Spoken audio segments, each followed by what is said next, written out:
कब्रों से निकलकर मुर्दे क्या चुन रहे थे। एक दिन मैं कब्रिस्तान में खड़े होकर दुआ मांग रहा था कि अचानक मेरी नजर कुछ लोगों पर पड़ी जिन्होंने सफेद रंग के कपड़े पहने हुए थे और उनके नाक में रुई थी। ऐसा लग रहा था कि जैसे कब्रों से मुर्दे बाहर निकल आए हों। वो कब्रों के इर्द गिर्द से कोई चीज नीचे से उठा रहे थे। मैं बहुत हैरान था कि ये मैं क्या देख रहा हूं। आखिर मुर्दे अपनी कब्रों से बाहर कैसे निकल आए हैं। अचानक मेरी नजर दूसरी तरफ पड़ी तो मैंने देखा एक सफेद कपड़ों में बुजुर्ग शख्स एक कब्र से टेक लगाकर बैठा हुआ था। मैं उस बुजुर्ग के करीब गया। जाकर मैंने उन्हें सलाम किया और उनसे पूछा, बाबा ये कौन लोग हैं?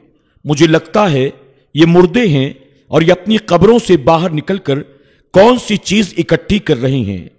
तो उस बुजुर्ग ने मुझे जवाब दिया, बेटा ये मरे हुए लोग हैं जो अपनी अपनी कब्रों से बाहर निकलकर सवाब इकट्ठा कर रही हैं, जो इनके रिश्तेदार और दूसरे लोग इन्हें भेजते रहते हैं।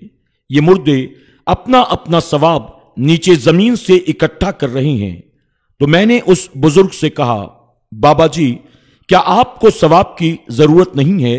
आप उन लोगों के साथ मिलकर अपना सवाब इकट्ठा क्यों नहीं करते?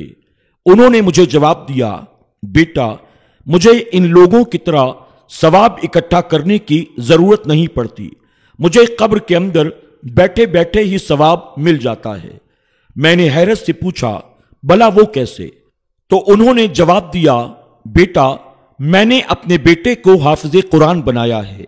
वो मिठाई का कारोबार करता है और मिठाई बेचने के साथ साथ वो दिन भर कुरान शरीफ पढ़ता रहता है और सारा दिन वो जितना भी कुरान करीम पढ़ लेता है उसका सवाब वो मुझे पहुंचा देता है। तो इस तरह मुझे कब्र के अंदर बैठे बैठे सवाब मिल जाता है।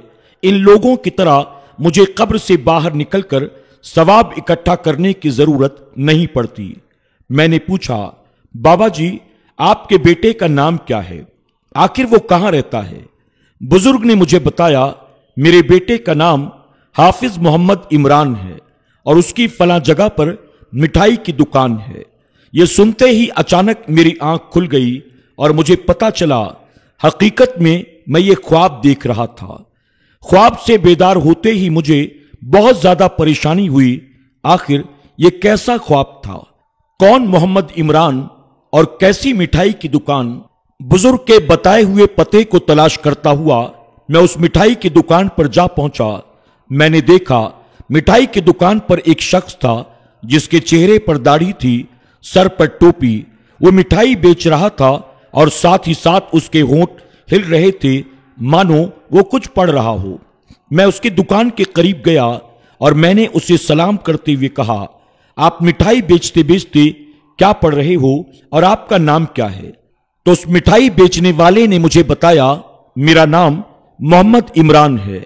मैं मिठाई बेचता हूं और साथ ही साथ मैं कुरान करीम पढ़ता रहता हूं, इसलिए कि मैं हाफिज कुरान हूं और इस तरह मेरा कुरान पाक भी पक्का रहता है और जो कुरान करीम मैं दिन भर पढ़ता हूं अपने मरहूम वालिद को मैं बख्श देता हूं।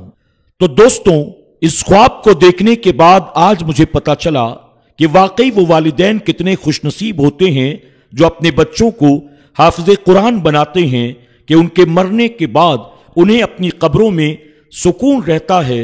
मैंने इस ख्वाब को देखने के बाद फौरन इस बात का इरादा कर लिया कि इंशाअल्लाह मैं भी अपने बेटे को हाफिज कुरान बनाऊंगा। अल्लाह ताला हमें और आपको ऐसे वाकयात से सबक हासिल करने, कुरान पढ़ने, अपने बच्चों को कुरान पढ़ाने, कारी कुरान और हाफिज कुरान बनाने की तौफीक अता फरमाए। आमीन या रब्बल आलमीन।